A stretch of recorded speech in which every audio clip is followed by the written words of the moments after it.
That line right there, pure moral framing. Before the case even starts, the judge plants a seed. This isn't just about the law, it's about what kind of man you choose to be. She's hitting him where it hurts, fatherhood and legacy. Francisco Bonito Marquez. Can I have parties announced for the record for the state? The state of Texas. And are you Mr. Marquez? Counsel, have you received all discovery? Yes, sir. Did you review it with your client?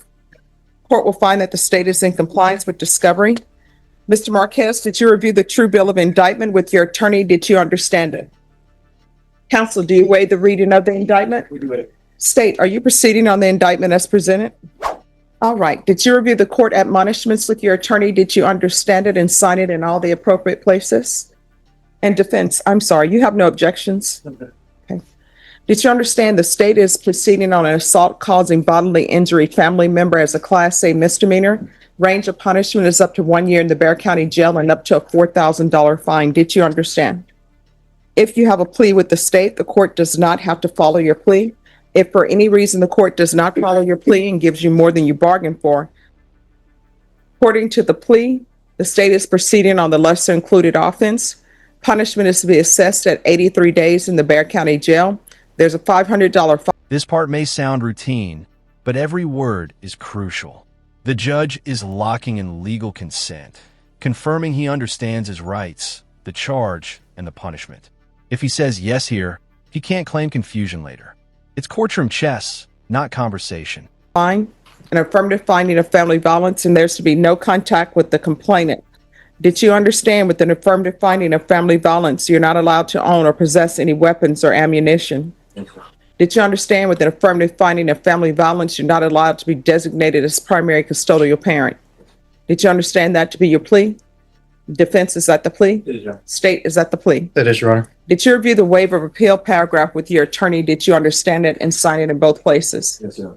Did you understand by signing that you're waiving your right to appeal? The only items that can be appealed are written pretrial motions that have been filed, heard, and ruled upon by the court. Did you understand? County, you have a child with her? Yes. And send it to stipulation of testimony and stipulation. You have a child with her? Yes. And so according to the police report, you were upset that somebody said she was on Facebook and she's holding a child in her hand, so you hit her? My knowledge from my dad was so what happened, Well, did you hit her, yes or no? Oh, so then you want a jury trial while we're here? Oh no, man. Well, no. See, I'm going by the stipulations. And when I receive stipulations, this is what stipulations mean. Stipulations mean you're saying that if these people were to come in and testify, this is what they testify to. Here's where the air gets heavy.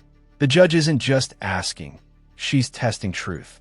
Notice her tone, calm, deliberate, but piercing. When he hesitates, that's it, credibility gone. In domestic cases, body language can speak louder than testimony. And what they're testifying to would be true. And when you plead no contest doesn't mean you're not guilty. No contest means that you're just not going to fight the charges against you. So in this police report, it says that you hit her while she was holding your child. So if you're saying that did not happen, then sounds like you want a jury trial. So did this happen? Then why are you pretending as though it did not? Well, I mean, does nervousness make you be dishonest? So why are you doing this? What is your issue? Obviously, you have anger issues. Obviously, you do not love her, because if you did, you would not hit her.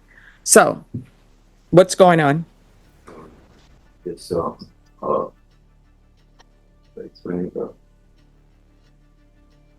guess it was just one of them things. I guess they just lost us. That's always been on. Well, here's the thing. It's not just one of those things. You have an issue because you have a continuous violence against family. So that's an issue. So what is going on with your world and why are you doing this?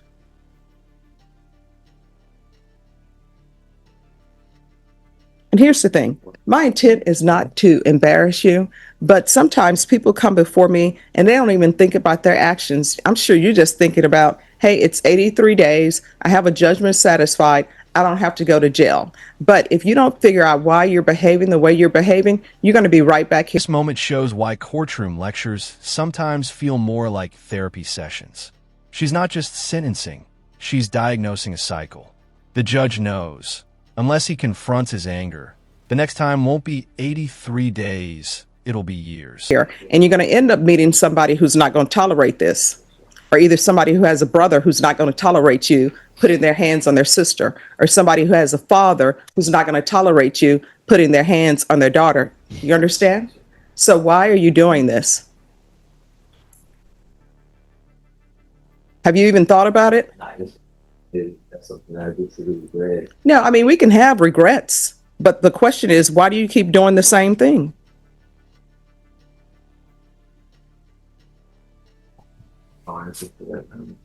You need to find out the answer, because otherwise you're going to be right back here. And I'm assuming the state is offering this because maybe the complainant doesn't want to come forward, and it's like, no, I don't want to come forward and testify. And I understand the circle of violence, but she needs to start protecting her child, because the fact that you have a daughter, is this your daughter that she was holding? How would you like it if some grown man, when she becomes old, hits on her? Probably behind bars. Yeah.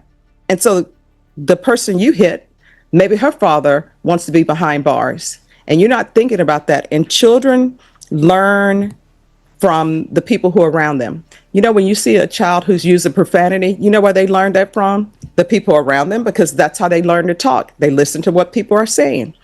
And what you're teaching your daughter is, because I'm assuming she thinks you love her mom. So what you're teaching her is that a man does not love me unless he hits on me. And you know why? Because you say you love her mom, and you hit on her mom, and you're hitting on her in public, which means I don't know what you're doing with her behind closed doors. And how many children do you have? Like just with her, like overall. Oh, overall. But, All right. And what are their ages? And that's the knockout punch. She flips the script, forcing him to see his violence through a father's eyes. It's uncomfortable, it's raw, but that's the point, because empathy is often the first step toward accountability. 15-year-old, 14-year-old, 3-year-old, 3-year-old. And the 2-year-old, is this at the time, was the 10-month-old that she was holding, or no? No, those are new kids. Those are new kids. All right. So you're just being fruitful and multiplying and not taking care of any of your children. You need to get employment. You need to start being a father that somebody can look up to. And you need to stop putting your hands on people that you claim to love. And the only reason why I'm following this agreement is because I'm sure that the state will not be able to get an affirmative finding of family violence because she's not showing up to court. But this is what I have to do. Part of my job is protecting the community, even when they don't want to be protected. And there are women out there who are going to think you're a good catch because they're meeting your publicists until they end up having a child with you. Then they're meeting the real you. So the court is finding you guilty. There's an affirmative finding of family violence, 83 days in the Bexar County Jail, give you credit for any time served. And you say the judgment is satisfied? All right, I'll show that the judgment is satisfied. There's to be no contact with Dana Cavazos, that's Cavasos, and there's to be no residing with minors. All right, did you review the document entitled Trial Court Certification of Defendant's Rights to Appeal with your attorney? Did you understand it and sign it? Because this is a plea bargain agreement, because I followed your plea bargain agreement, and because you waive your right to appeal, you do not have the court's permission to appeal.